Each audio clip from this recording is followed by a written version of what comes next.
Jesus clears the temple courts, part 2 of 3 John 2:18 through 22. The Jews then responded to him, "What sign can you show us to prove your authority to do all this?" Jesus answered them, "Destroy this temple, and I will raise it again in 3 days." They replied, "It has taken 46 years to build this temple, and you are going to raise it in 3 days?" But the temple he had spoken of was his body. After he was raised from the dead, his disciples recalled what he had said. Then they believed the scriptures and the words that Jesus had spoken.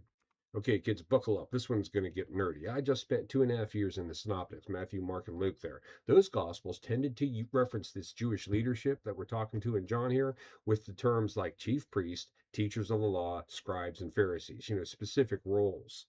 But here we see the author of the Gospel of John using the term the Jews. Well, why would he do that? This is something that has been a bone of contention for years, as some people have used this to promote anti-Semitism.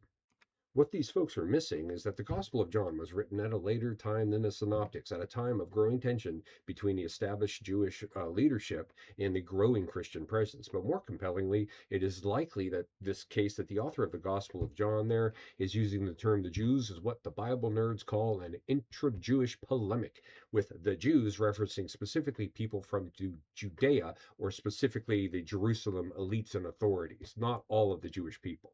This is something we talked about previously. One of the overlooked dynamics in the Gospels is the tension between the region of places like Galilee and that of Judea, where Jerusalem was. Remember how we talked about Jesus calling 11 of his 12 apostles from the Galilee region and only Judas Iscariot from Judea? The punchline here is that the author of the Gospel of John is using the term the Jews as shorthand for the more explicit chief priests and teachers of the law that we see in the Synoptics. It's that simple.